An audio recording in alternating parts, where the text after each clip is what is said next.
apakah seorang pembelajar, seorang santri, seorang mahasiswa itu bisa juga dikatakan pahlawan?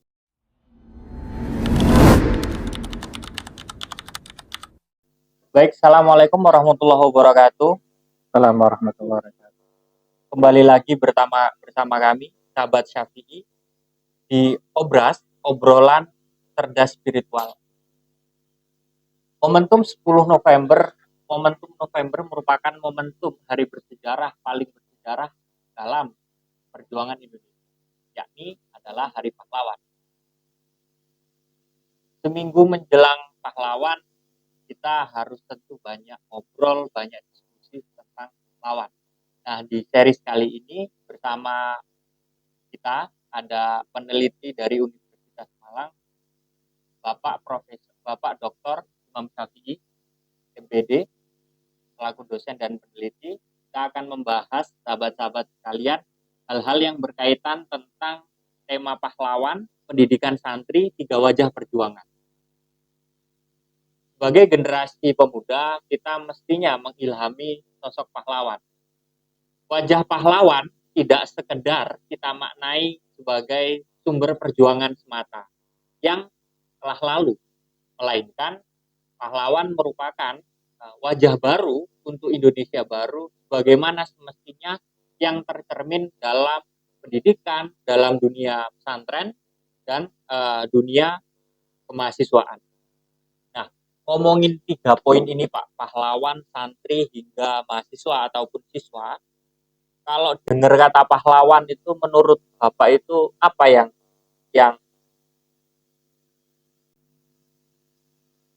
Terima kasih. Kita ketemu lagi di obrolan cerdas spiritual. Kalau kita mendengar pahlawan, pertama kali yang muncul adalah pejuang. Itu pertama. Pejuang itu siapa?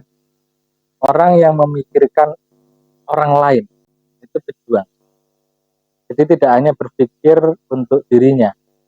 Kalau sudah pejuang itu pasti sudah berpikir tentang apa yang bisa diberikan untuk orang lain. Kalau bahasa di kita itu khairunnas anfa'ulinnas. Baik-baik manusia itu adalah manusia yang bermanfaat pada orang lain.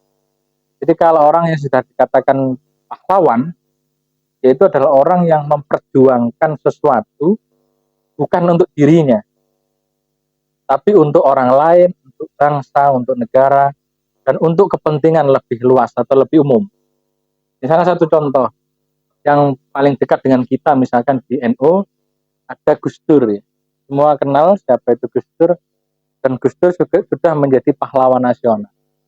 Kenapa beliau menjadi pahlawan nasional? Karena beliau memperjuangkan kebebasan, memperjuangkan demokrasi, memperjuangkan tentang kesetaraan, tidak ada diskriminasi dan sebagainya. Berarti Gus Dur sebagai pahlawan karena beliau sudah tidak berpikir untuk dirinya, tapi untuk berpikir bermanfaat kepada banyak orang atau orang lain atau bangsa ini. Maka itu layak diberikan gelar pahlawan. Tapi kalau masih berpikir tentang dirinya, keluarganya, kelompoknya, bisa jadi ya saya kira belum layak lah untuk diberikan sebuah gelar pahlawan, apalagi pahlawan nasional. Karena nama nasional itu ya harus memberikan satu dampak, memberikan satu kemanfaatan untuk nasional. Kalau Indonesia berarti ya seluruh Indonesia.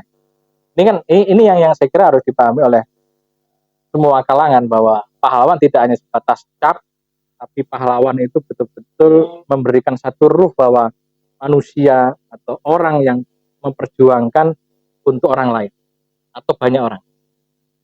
Itu tentang pahlawan.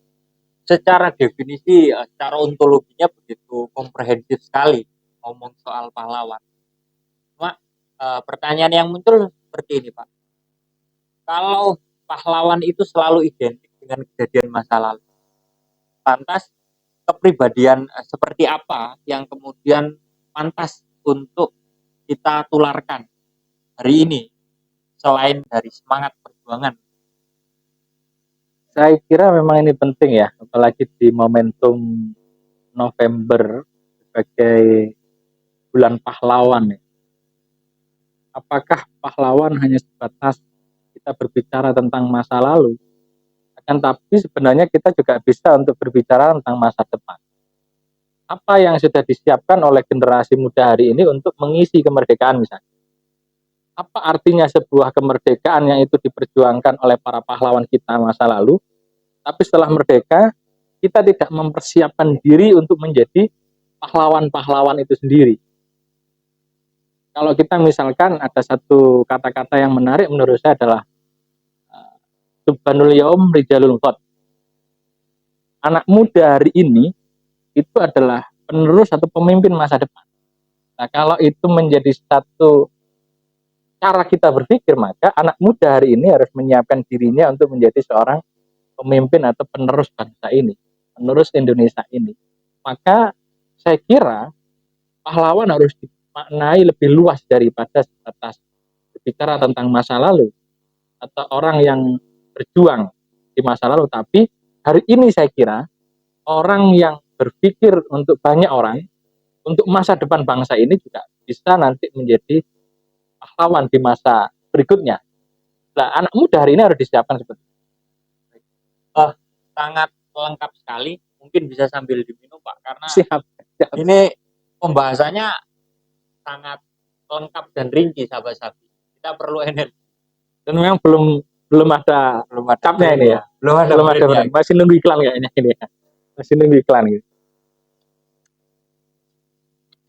Oke, dilanjut Mas. Nah, setelah kita ngomong Gus Dur, ngomong pahlawan, bahkan mengutip hadis, pemuda di hari ini adalah pemimpin hari esok. Sebenarnya indikasi atau ukuran bisa dikatakan pahlawan itu di dunia modern itu seperti apa?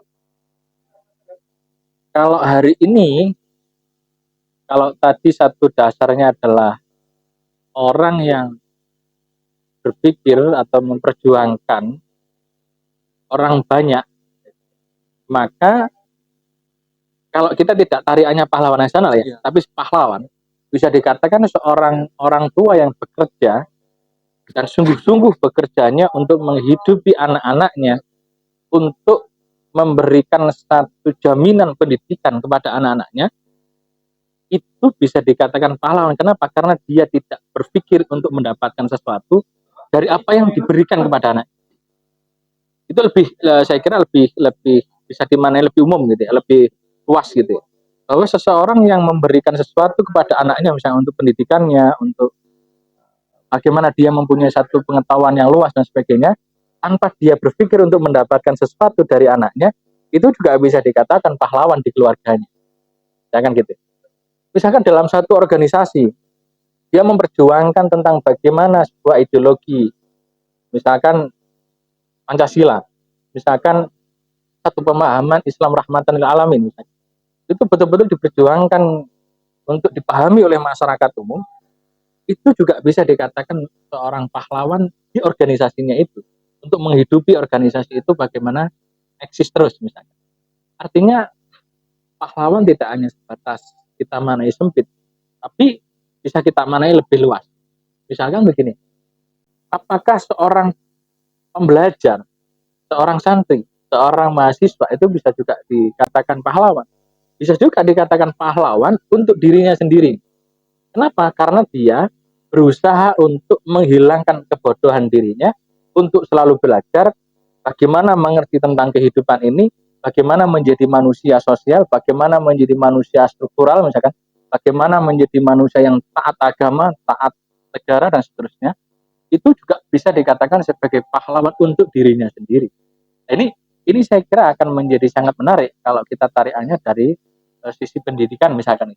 Tidak hanya kita sebatas memaknai pahlawan secara sempit yang misalkan salah satunya adalah yang berjuang mengangkat senjata, itu memang penting sekali sebagai pahlawan yang kita harus hargai gitu ya. Tapi hari ini bisa jadi makna-makna yang lain bisa kita munculkan di dalam kehidupan modern hari ini. Baik, cukup menarik. Sebetulnya sangat multi tafsir sekali kalau kita ngomong soal pahlawan, sahabat-sahabat Safi sekalian. Karena kalau secara ontologi, pahlawan adalah orang yang memperjuangkan baik itu cita-cita kemerdekaan ataupun sejarah panjang Indonesia. Yang kedua, kalau yang disampaikan bapaknya, pahlawan itu memang multitafsir. Guru bisa dikatakan pahlawan, diri sendiri bisa dikatakan pahlawan, bahkan orang tua pun bisa dikatakan pahlawan. Yang menarik itu sebetulnya di bagian ini, Pak. Kalau kata Khalil Gibran itu menyatakan bahwa guru, kita kan tadi sudah ngomong ya, pahlawan secara umum, kita ngomong guru di pendidikan. Kalau kata Khalil Gibran itu guru adalah pahlawan tanpa tanda jasa. Oke. Pertanyaannya itu apakah dengan uh, dinamika media sosial hari ini yang seakan menyudutkan guru ataupun merugikan guru, nama guru dan dirinya sebagai seorang pendidik, apakah gelar tanpa tanda jasa itu masih tepat? Kalau memang kurang tepat itu semestinya seperti apa? Oke. Guru itu kalau hari ini ya masih mau di satu kasih embel-embel bahwa guru adalah eh, pahlawan tanpa tanda jasa gitu. Saya kira masih relevan. Kenapa saya katakan masih relevan, masih nyambung? Ya, karena memang guru itu kehidupannya. Misalkan kalau kalau kita melihat di guru SMP, SMA itu, pendidik lah kira-kira itu. Itu mulai pagi sampai sore itu ngurusin anaknya orang. Ngurusi anaknya orang, bagaimana anaknya orang harus mengerti tentang matematika, harus mengerti tentang biologi, harus mengerti tentang agama, harus mengerti fisika dan seterusnya lah saya kira ya. Dan itu memang dicurahkan betul kehidupannya untuk memberikan apa yang dimilikinya sebagai pendidik kepada peserta didik. Artinya sangat relevan karena beliau, guru-guru itu masih sangat mencurahkan kehidupannya untuk bagaimana siswa atau peserta didik itu mempunyai pengetahuan yang cukup. Itu satu. Kedua, guru sebenarnya tidak hanya sebatas menyampaikan transfer keilmuan, tapi juga menjadi teladan. Bagaimana sikapnya, bagaimana cara ngomongnya, bagaimana nanti menjadi leadership dan seterusnya. Jadi memang guru itu masih sangat relevan dikatakan sebagai guru tanpa tanda jasa. Walaupun ada yang mengkritik, bahkan guru sekarang sudah profesional, sudah mendapatkan gaji. Itu hitungannya. Kalau kita mau masuk dalam kacamata atau pemikiran materialis, itu belum ketemu. Satu bulan dengan misalkan gaji 4 juta, 5 juta misalkan gitu ya. Ada juga yang swastanya 500.000, 1 juta dan sebagainya. Itu masih belum cukup dikatakan sebagai guru yang bahwa jasanya itu sudah dibayar dengan uang, dengan materi, tidak cukup. Tapi lebih daripada itu, bahwa memang jasa guru itu luar biasa untuk mendidik anak-anak ini, untuk mendidik pemuda hari ini untuk menjadi penerus bangsa ini. Kalau di Indonesia ini tidak disiapkan dengan baik, guru-guru yang betul-betul mengajar dengan hati, mengajar dengan penuh kasih sayang, mengajar dengan humanis dan sebagainya, maka saya kira sangat sulit kita mempertahankan bangsa ini. Oleh karenanya guru sangat masih relevan dikatakan sebagai pahlawan tanpa tanda jasa. Karena kalau mau narik materi tidak cukup hitung-hitungannya. Sebetulnya sahabat-sahabat sekalian, kalau kita tarik, guru itu sebetulnya sangat tidak reliable secara pendapatan. Karena yang dijual jasa, yang ditawarkan itu adalah generasi penerus yang punya kecerdasan spiritual, emosional, dan kecerdasan kognitif. Tapi lagi-lagi upah yang diberikan itu tidak sebanding. Ini daripada kalau kata senior-senior itu mending jadi buruh cuci baju daripada jadi guru. Nah, atau jadi YouTuber lah. Atau jadi YouTuber mending seperti itu sebetulnya. Ruang-ruang pendidikan. Nah, kalau tadi yang dikatakan bapaknya itu tadi, guru adalah salah satunya bentuk kepribadian. Pertanyaannya adalah gimana sih caranya, strategi untuk bagi teman-teman yang lihat masih dalam fase guru-guru muda, gimana sih caranya untuk melakukan pembentukan strategi, pembentukan karakter peserta didik yang cerdas dan spiritual. Itu strateginya seperti apa? Yang pertama harus diawali dari guru ya. binafsik ya. Dimulai dari diri sendiri seorang guru. Guru itu harus mempunyai satu kebersihan hati. Harus mempunyai satu ruhaniyah yang baik, hubungan dirinya dengan Tuhan. Harus mempunyai hati yang penuh kebersihan, kesucian, yang itu memang mengabdi jadi guru itu betul-betul bukan hubungan hanya mencari uang, tapi memang hubungannya adalah pengabdian untuk mencerdaskan anak bangsa. Itu satu harus ditekankan dulu di dalam diri guru. Karena kalau guru tidak punya satu pikiran begitu, maka ngajar itu yang penting ngajar saja, yang nanti 1 bulan sekali dapat gaji. Dan itu bahaya sekali sebagai guru, sebagai pendidik. Maka yang pertama harus diawali dengan diri sendiri. Hatinya harus dibersihkan dulu nih. Harus diniatkan untuk betul-betul di situ bukti penghambaan atau beribadah kepada Allah. Itu satu. Yang kedua, guru harus menyiapkan semua materi yang akan disampaikan. Berarti harus up to date tentang materi-materi yang akan tersampaikan. Kalau misalkan kita berbicara pendidikan agama, harus up to date dong. Jangan hanya buku 1 yang itu buku paket yang dipakai sampai 10 tahun, 20 tahun tidak pernah berubah. Tidak pernah berganti sampai rusak itu covernya. Itu saja yang diajarkan kepada siswa. Sedangkan kemajuan hari ini, modernisasi hari ini, globalisasi hari ini menuntut lebih jauh daripada itu. Maka harus ada up to date keilmuan. Nah, ini guru harus menyiapkan itu.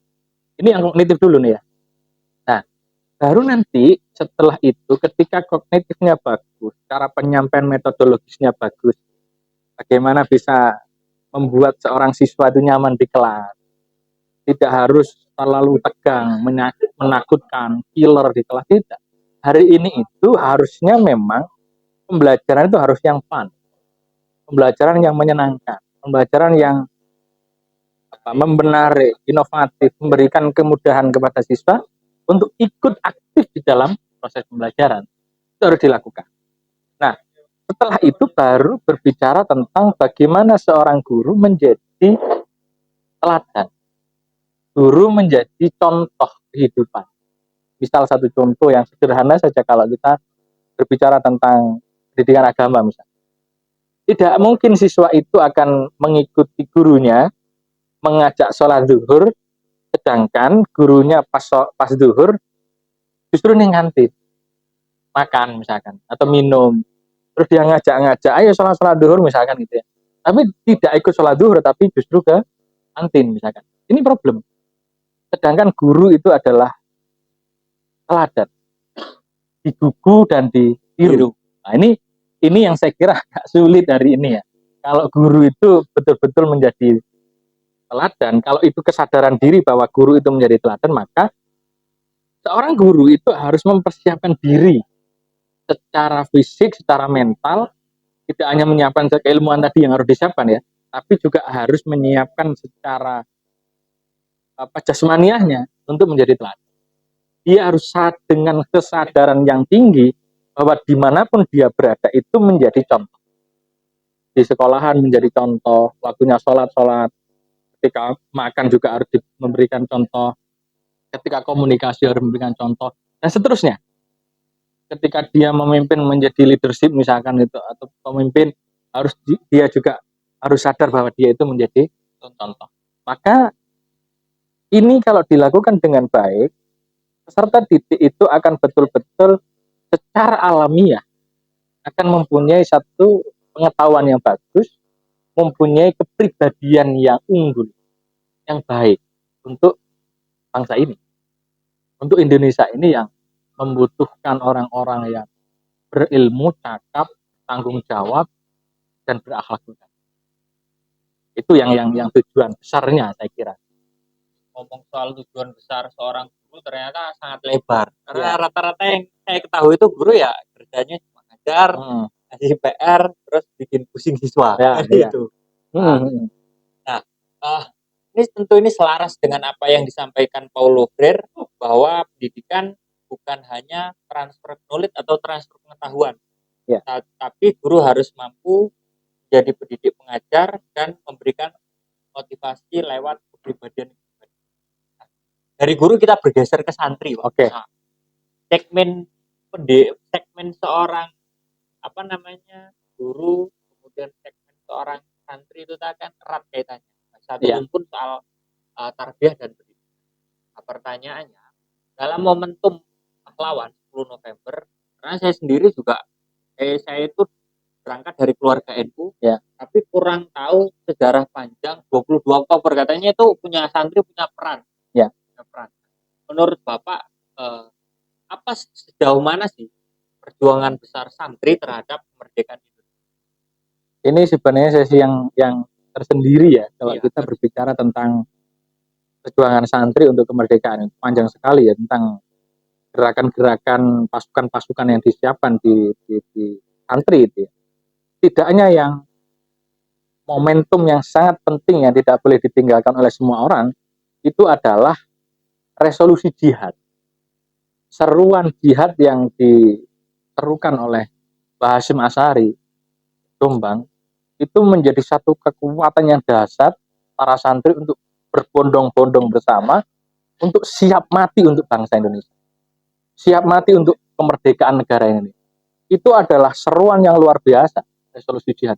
Bukan main-main. Dan pasukan disiapkan dari Buntet misalkan. Dari Kiai Abbas Buntet itu ditunggu juga pasukannya. Dari Sabilillah dari Malang, dari Jombang, pasukan Jombang. Nah seterusnya. Dan berapa kilo itu ya, 40 kilo dari Surabaya itu diserukan oleh Mbah Hasyim untuk ikut berjihad di Surabaya. Artinya pondok-pondok pesantren Jawa Timur pada waktu itu betul-betul berbondong-bondong untuk melakukan jihad di 10 November. Yang itu diawali dengan resolusi jihad di tanggal 22 November. Itu tidak 22 Oktober yang kemarin kita peringati. Itu tidak bisa kita lepas daripada apa yang sudah dilakukan oleh Mbah Hasyim dan seluruh kiai-kiai NU pada waktu itu. Itu perjuangan yang tidak bisa dihilangkan di dalam negara ini. Dan sebagai santri harus bangga betul. Rupanya pendahulu-pendahulu kita itu betul-betul peduli dengan kemerdekaan. Santri tidak boleh terlepas dari kemerdekaan.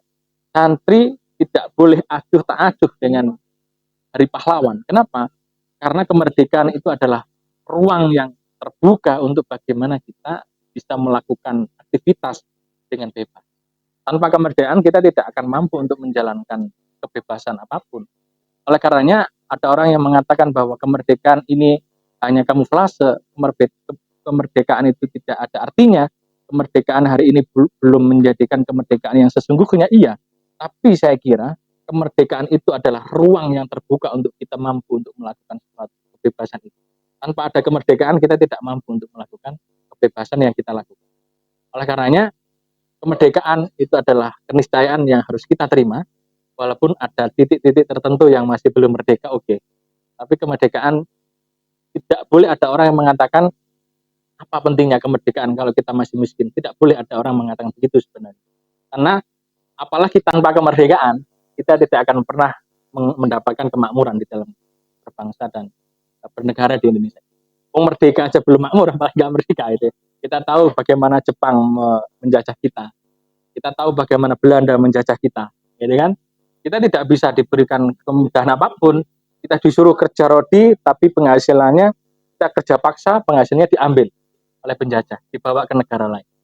Nah, hari ini yang kita harus evaluasi sebenarnya adalah peran santri untuk kemerdekaan, peran santri untuk kita memaknai tentang Hari Pahlawan. Apakah santri hanya sebatas kita melakukan kemarin misalkan upacara bersama, apel santri misalkan. Apakah hanya itu? Tapi saya kira hari ini banyak santri-santri yang sudah masuk ke semua lini kehidupan masyarakat. Ada yang jadi pemimpin ini, ada yang jadi bupati, gubernur, DPR RI, dan seterusnya lah, DPR dan sebagainya. Nah, ini peran-peran santri ini harus terus dikumandangkan oleh para santri yang mempunyai satu jabatan-jabatan tertentu. Ini yang saya kira santri itu perannya sangat besar untuk kemerdekaan bangsa. Sentral sekali, Pak. kalau ngomong peran santri, bahwa cita-cita itu adalah anugerah Tuhan dan menjadi komitmen seluruh elemen-elemen bangsa ini. Tapi juga perlu terus kita evaluasi sejauh mana cita-cita itu memang tereduksi dalam kehidupan berbangsa dan berbangsa. Ngomong soal santri, soal motivasi yang Bapak sampaikan barusan, santri itu waktu perjuangan 45 mungkin, atau sebelumnya kan berbondong-bondong, terpecah menjadi beberapa segmen kemiliteran mungkin kalau bahasanya hari ini. Alhamdulillah, Mujahidin, Laskar dan lain-lain, Surabaya, Malang, Jombang punya sendiri dan yang jadi pertanyaan menarik itu seperti ini. Santri itu kan bukan berlatar belakang seorang militerisme yang dididik untuk patuh, yang dididik terhadap jenderal dan sejenisnya, tidak dididik untuk mengangkat senjata. Kita itu dididik untuk mengangkat kitab kuning, terus sopan santun, bertakwa kepada Allah Subhanahu Wa Taala. Apa yang menjadi motivasi santri untuk kemudian itu patuh untuk ikut memperjuangkan cita-cita kemerdekaan? Karena konsekuensinya juga nyawa, Pak. Itu yang kelebihan kita ya, kelebihan santri itu dibandingkan dengan yang lain. Santri itu punya satu kepatuhan yang kuat kepada guru, kepada syekhnya, kepada kiainya. Nah, ini yang menarik ketika itu yang mengkumandangkan Bung Tomo pada waktu itu ya, mengajak semua elemen untuk ikut bersama-sama berjuang 10 November. Itu sebelumnya memang minta satu petuah-petuah dari Mbah Hasyim. Akhirnya kan di akhir daripada pidato Bung Tomo itu kan ada pekikan takbir. Itu menjadi satu kekuatan yang luar biasa yang dilakukan oleh Bung Tomo untuk pekikan itu, karena memang minta petuah-petuah dari kiai. Nah, kenapa kok santri bisa sepatu itu? Dan itu karena memang di diri santri itu diberikan satu akhlak. Kalau kita awal-awal mondok itu mesti berbicara tentang taklimul muta'alim. Bagaimana kita itu betul-betul harus taat, harus takdim, harus sami'na wa ta'na kepada guru. Apa yang disampaikan guru itu adalah sesuatu yang sangat penting karena itu berhubungan dengan kemanfaatan ilmu dan seterusnya lah, saya kira ya. Nah, maka ini menjadi hal yang luar biasa ketika Mbah Hasyim mengeluarkan resolusi jihad, ajakan untuk jihad. Yang di situ dikatakan bahwa siapapun nanti yang meninggal di dalam jihad itu adalah syahid. Nah, santri itu kan tidak mikir dunia saja. Santri itu juga berpikir kehidupan nanti di akhirat. Dengan adanya resolusi jihad, dengan adanya seruan untuk jihad, maka santri tidak berpikir panjang. Berangkat saja sudah. Bismillah, saya ngikut Mbah Hasyim, ikut kiai. Dari kiai, beberapa kiai kan banyak yang ikut bersama dengan santrinya untuk memperjuangkan kemerdekaan, bahwa memperjuangkan negara, bangsa negara untuk kemerdekaan itu adalah jihad. Nah, kalau jihad berarti kan mati dalam jihad itu kan syahid. Nah, itu sudah menjadi satu cara berpikir dari santri. Mati tidak apa-apa, nanti di akhirat kita selamat. Nah, ini tapi jangan atas nama jihad hari ini terus membunuh diri itu ya masuk. Itu jihad yang salah dalam pemaknaan jihad itu. Yang keliru. Tapi kalau kita maknai bahwa jihad yang pada waktu itu yang diserukan oleh Mbah Hasyim, yang diikuti oleh para santri, ya memang seharusnya santri taat, patuh, sami'na wa ta'na sebagai karakter santri itu. Oleh karenanya, kalau hari ini juga masih banyak yang mempertanyakan tentang bagaimana nasionalisme santri, itu berarti sangat pertanyaan yang keliru. Nasionalisme santri itu sudah tidak perlu diragukan lagi. Walaupun kita sarungan, walaupun kita pecian, walaupun kita pakai baju koko, kalau sudah ngomong nasionalisme, santri nomor satu. Santri tidak usah berbicara tentang ini untuk apa dan bagaimana, apakah itu menguntungkan diri kita atau tidak. Tidak berpikir itu. Selama itu berbicara tentang nasionalisme, sampai nanti muncul di NU itu kan bahwa NKRI itu harga mati. Itu kan satu keputusan yang luar biasa di NU. Kalau dikatakan bahwa negara kesatuan Republik Indonesia itu adalah harga mati, tidak boleh terpecah belah. Kenapa para kiai sudah punya pikiran yang jauh begitu? Karena ketika NKRI ini, Negara Kesatuan Republik Indonesia itu mampu dipecah belah oleh orang-orang yang tidak bertanggung jawab, maka kita tidak akan pernah merdeka kembali. Kita akan seperti dulu, kita akan mudah untuk dijajah oleh orang lain, akan dijajah oleh negara lain, dijajah oleh negara luar lagi. Maka ketika nasionalisme santri ini betul-betul bagus, dikatakan bahwa NKRI adalah harga mati, maka tidak perlu lagi ada pertanyaan yang muncul, apakah santri itu punya nasionalisme yang tinggi atau tidak kepada bangsa ini. Sudah final bahwa santri betul-betul mempunyai nasionalisme yang tinggi kepada bangsa Indonesia ini. Dan itu harus dicatat untuk semuanya, semua orang yang melihat podcast inilah, saya kira santri adalah sesungguhnya ruh daripada negara Indonesia. Itu perlu dicatat sahabat-sahabat sekalian. Di tengah dinamika persudutan pesantren hari ini Pak ya, betul. kita sudah tidak perlu dievaluasi lagi ataupun ditanyakan ulang lagi terkait yang berkaitan. Kalau sistem kita dievaluasi tapi soal kecintaan santri terhadap Indonesia itu final. Kalau kata Kiai Wahab itu hubbul waton minal iman. Itu yang tereduksi santri. Sekalipun hari ini kalau santri itu suruh terjun dalam keadaan genting nasionalisme, kita akan tetap turun. Itu yang perlu kita demikian Pak obrolan sore kita hari ini. Sebelum kami tutup di segmen pahlawan pendidik santri 3 wajah perjuangan nasional Indonesia, closing statement mungkin Pak. Saya kira begini, berbicara pahlawan, berbicara pendidikan, berbicara santri itu adalah tiga-tiganya yang mempunyai satu kesemangatan bersama untuk menjadikan negara Indonesia itu menjadi negara merdeka. Dari semua sisi, kalau pahlawan kita maknai sebagai pahlawan pejuang yang dulu memperjuangkan kemerdekaan, itu menjadi hal yang sangat penting dan kita tidak boleh meninggalkan sejarah itu. Atau orang-orang yang punya satu jasa yang luar biasa untuk kemerdekaan bangsa ini, mengamankan bangsa ini juga tidak boleh kita tinggalkan. Sebagai pendidik yang menyiapkan peserta didik, menyiapkan bangsa ini, menyiapkan anak muda hari ini untuk menjadi pejuang di masa depan, ini juga menjadi pahlawan. Dan santri yang sudah saya sampaikan tadi, bahwa santri itu jiwa raganya itu untuk bangsa Indonesia dan agama. Dan itu menjadi kesemangatan kita bersama bahwa tiga hal ini tidak bisa kita pisahkan kalau kita berbicara tentang pahlawan. Baik, demikianlah sahabat-sahabat sekalian 3 wajah nasional, santri, pendidikan, dan siswa ataupun santren. Saya dan Mas Amirul Haq pamit undur diri. Jangan lupa terus pantengin channel kami di Sahabat Syafi'i, obrolan cerdas dan spiritual. Wallahul muwaffiq ila aqwamit thoriq. Assalamualaikum warahmatullahi wabarakatuh. Waalaikumsalam warahmatullahi wabarakatuh.